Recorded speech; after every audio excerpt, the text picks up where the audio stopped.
Good morning, sir. You're Cory Flemings. And Mr. Flemings, and is it the same in each case, or was it an agreement for a dismissal in one? Or It was intended to run concurrent about 8 years. okay, and did you do two pleas? Okay, they're both here. Okay, I'm sorry, I just saw one.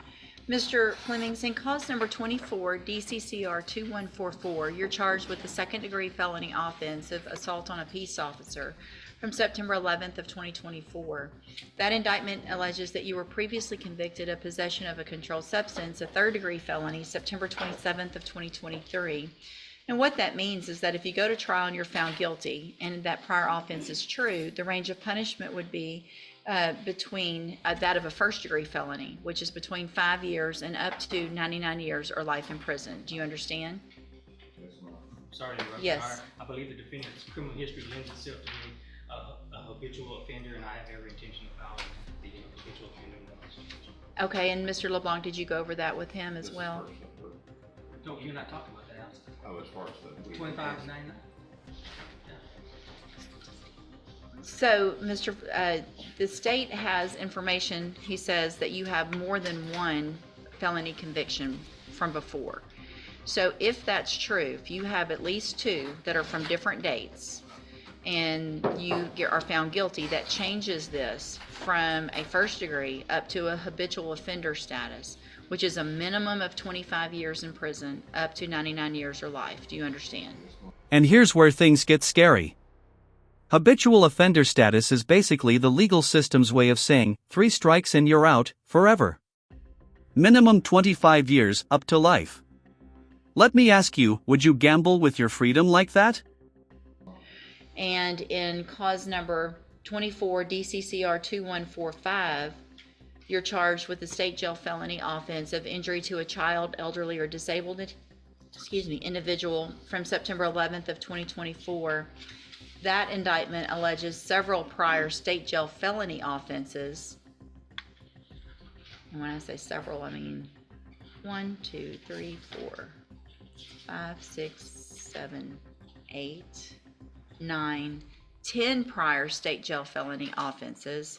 It does not allege those prior regular felony offenses, but if you have, again, 2 regular felonies that are sequenced, not on the same day, in that case, it would make it a second-degree felony offense for punishment purposes, which has a punishment range between 2 years and up to 20 years. Do you understand? Judge, I'm sorry to interrupt again. I want to correct the record. I misspoke. Mr. LeBlanc and I talked about it being enhanced to a regular first degree. Okay. 5 to 99. We Okay. didn't specifically talk about the 25 to 99. I don't want to. Y'all did it, but you do have the prior, so it could be. Y'all just didn't discuss it. Yes, ma'am. Okay, so, but you understand now, I've admonished you, and you understand, and you know what your history is. If you have a prior felony, 2 prior felonies that aren't state jail, and you're found guilty, then the minimum punishment is 25 years. You understand? And that's on the assault case of a peace officer, and the other range of punishment in the injury to a child would be 2 to 20. You understand? Yes, ma'am. Okay, and so I have here on the computer plea bargain rejections that you've signed with Mr. LeBlanc that shows that the district attorney's office has made an offer of 8 years in each of those cases to run concurrently, which means at the same time. You have every right to reject that and have your cases set for trial. I just want to make sure you understand what your possible consequences are if you go to trial, what your options are. Do you understand all of that? Yes, ma'am. And do you want to reject that offer and have your cases set for trial? Yes, ma'am. Right, we'll get it set for trial, Mr. Whoa, hold up. He just turned down an 8-year deal. Think about that. With his record, trial could mean decades behind bars. Was this confidence, or complete denial of reality? Drop your thoughts in the comments. Would you ever reject a deal like that? LeBlanc will begin preparation for trial. You go back with the bailiff. All right, ma'am, your Casey Bean. Yes, ma'am. And will your client waive the formal reading of the indictment in each case? Sure.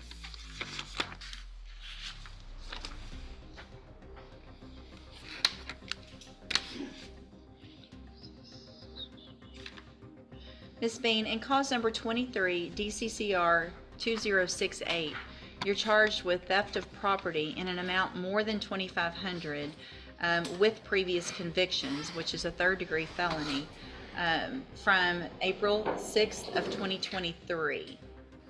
The indictment alleges you were previously convicted of theft September 4th of 2014, December 22nd of 2015, December 6th of 2017, December 7th of 2018, and June 24th of 2019. How do you plead to that charge? Are you pleading guilty freely and voluntarily? And are you pleading guilty because you did what they've charged you with? And then in cause number 23, DCCR 2069,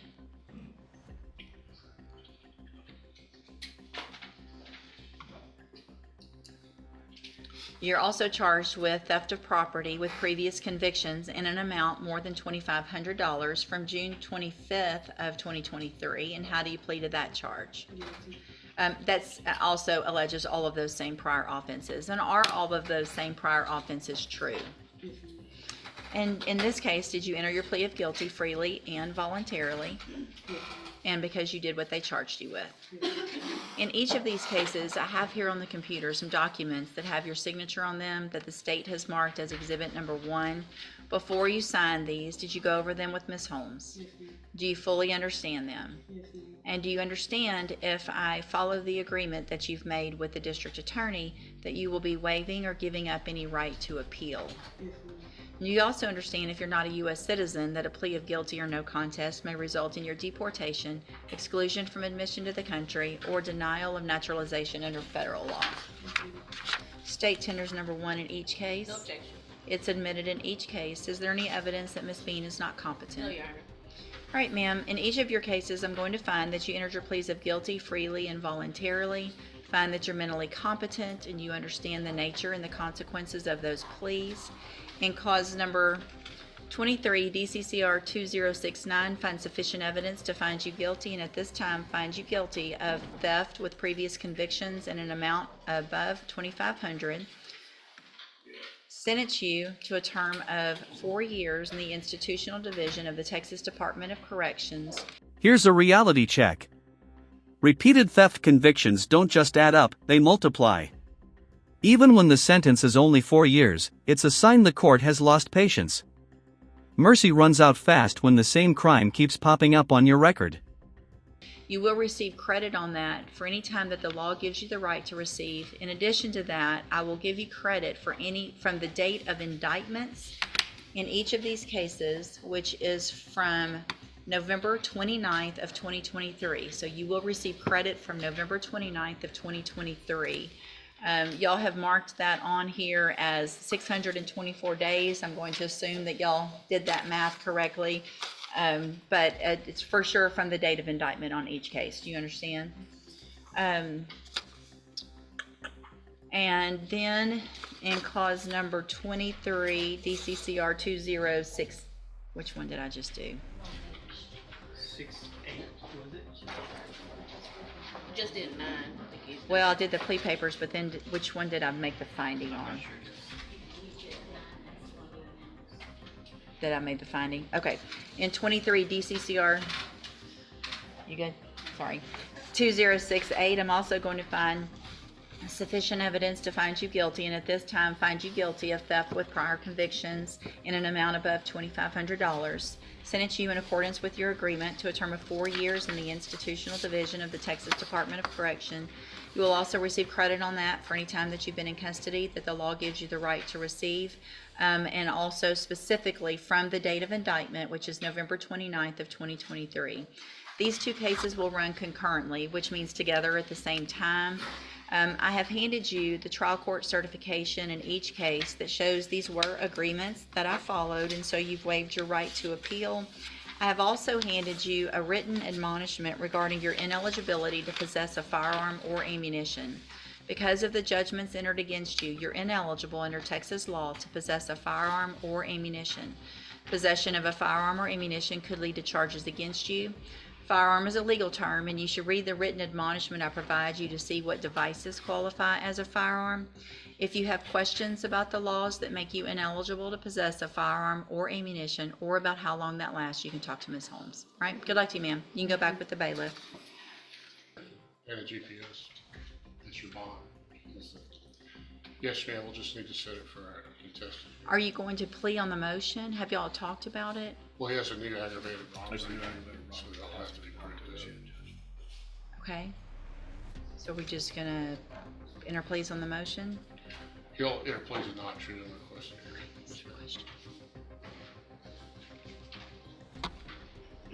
Mr. Kidd, raise your right hand the best you can, sir. Do you swear or affirm the testimony you're going to give in this hearing will be the truth, the whole truth, and nothing but the truth, so help you God? Thank you. You can put your hand down. Will he waive the formal reading of the motion? So waived. Mr. Kidd, in cause number 21-38744, I have a first amended motion to revoke your unadjudicated probation.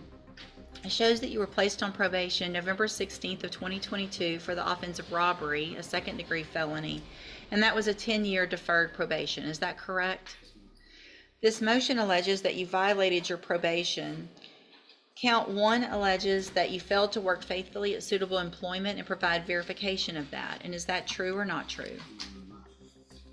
Count 2 alleges that you failed to immediately report your arrest to your probation officer from March 24th of 2024. Is that true or not true? Count 3 alleges that you were in an establishment licensed to serve alcoholic beverages March 24th of 2024 in violation of your probation. Is that true or not true? Hang on, I just need trues or not true. Count 4, I'm sorry, I skipped 3. That was count 4. I'll enter a plea of true for count 4. Count 3, count 3 alleges that you failed to provide proof of filing or attempting to file your taxes for the year 2023. Is that true or not true? Count 5 alleges that you were at a location other than your residence at approximately 1:20 a.m. March 24th of 2024. And is that true or not true? Count 6 alleges that you failed to provide verification of entering and successfully completing the anger management program. Is that true or not true? I'm sorry, not true. Count 7 alleges that you failed to provide verification of completing the theft prevention class. Is that true or not true? Count 8 alleges that as of April 16th, 2024, you were $400 behind in payments of restitution to the victim. Is that true or not true? Count 9 alleges that you were behind in your court-assessed fees in the amount of $761 as of April 16th of 2024. Is that true or not true? Count 10 alleges that you failed to provide verification of entering and successfully completing the moral recognition therapy. Is that true or not true? Count 11 alleges that you committed the new offense of aggravated robbery February 19th of 2025. Is that true or not true? Count 12 alleges that you failed to report to the Jefferson County Probation. This is courtroom strategy in action. The judge isn't rushing into sentencing, she's pressing pause, gathering reports, and making sure all the violations in the new robbery charge are on the table. Translation? The hammer hasn't dropped yet, but when it does, it could be crushing. Department since April 16th of 2024. Is that true or not true? Count 13 alleges that as of March 3rd of 2025, you're $1,813 behind in your fees. Is that true or not true? All right, so did you enter your pleas of true to counts 4, 5, 8, 9, and 13 freely and voluntarily? Those are the counts that you pled true to. Nobody forced you to plead true to those, did they? All right, then I'm going to find counts 4, 5, 8, 9, and 13 true, find sufficient evidence to find you guilty and revoke your probation. However, I'm going to reset your case for a sentencing hearing. Mr. Smith, if you will check into obviously that new case, we will set some time appropriate for you to bring witnesses and get any discovery that you can get to Mr. Kimler before that date. Yes, Okay? I'd say you're going to proceed on the administrative counts also. We'll make sure we have plenty of time for you. Yes, and I'll get an updated pre-sentence report. They should, and we'll make sure we have that probation officer here as well for those administrative hearing issues, and then whatever you need as far as time for the new offense, we'll give you plenty of time for that. And in the event that he posts bond, he needs to report to the probation department to schedule a pre-sentence report. All right, you can go back with the bailiff. Hey, Ron.